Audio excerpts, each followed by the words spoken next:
Welcome back. Tonight, with the last U.S. troops out of Afghanistan, the longest war in our history finally over there.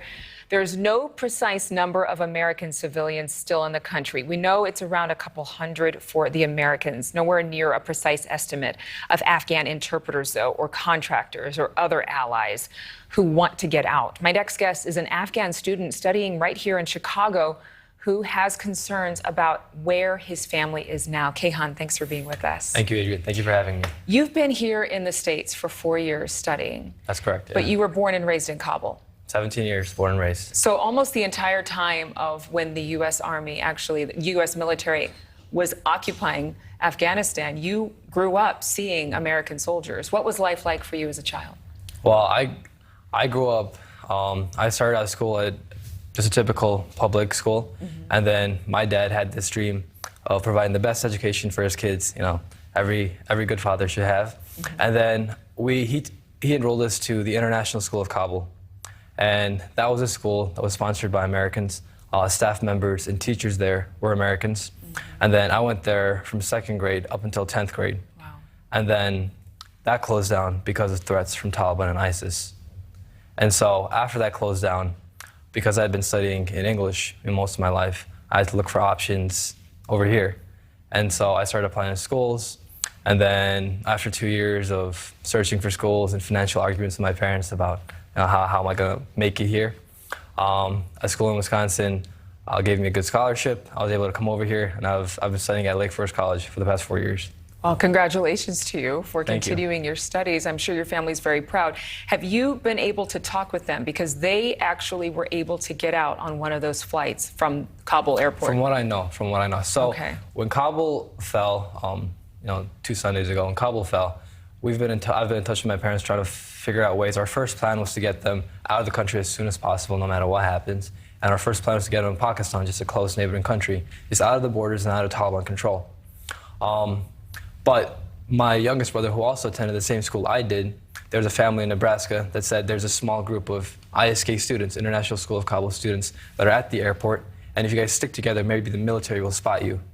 And after 3 and 4 nights of being at the airport, being in the crowd, shoving and pushing through the crowd and trying to get the military's attention, I get a voice message from my mom at 4 a.m., I think last Thursday.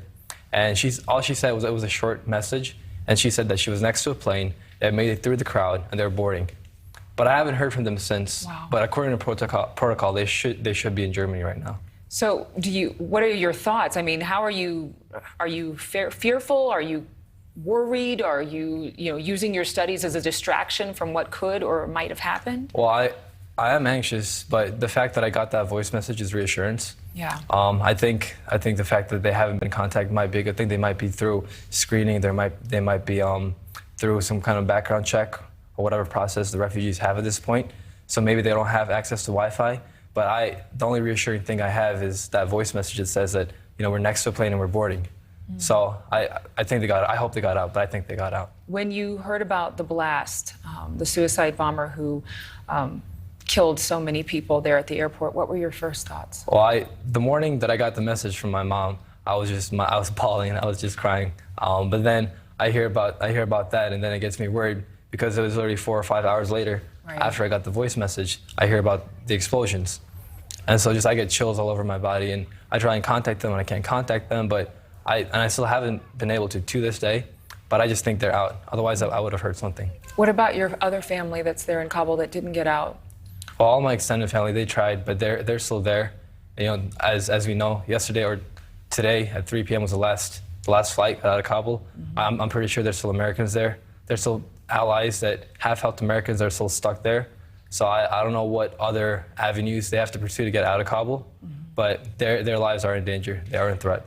Put us in the shoes of a young Afghan boy who has seen the threat of the Taliban and ISIS.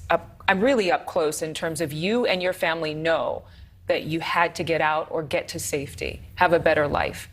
What's your perspective when you watch these news stories, when you watch our reporting? Well, I was fortunate enough to grow up. I was born in 1999, and the totalitarian control of Taliban ended in 2001. But I was fortunate to grow up in a normal government without Taliban rule, even though, we still had attacks, we still had battles. We still had little proxy wars here and there, and there were suicide bombers in Kabul all the time. So life in Afghanistan, life in Kabul was never guaranteed. You know, me and my dad would get into small arguments because I would like to go to like events, local events in the city, but he said that stay away. Crowded people means danger. You know, too much population means danger.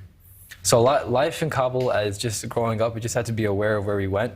I'm not exaggerating when I say there's no guarantee that you'll make it back home safely. But right now, under Taliban control, there is no guarantee and no prediction of anything. Your family, what was the main threat to your family? I mean, we've heard about the Taliban killing people because of Sharia law, because people broke the law. It could be for a petty crime or it could be for something more serious.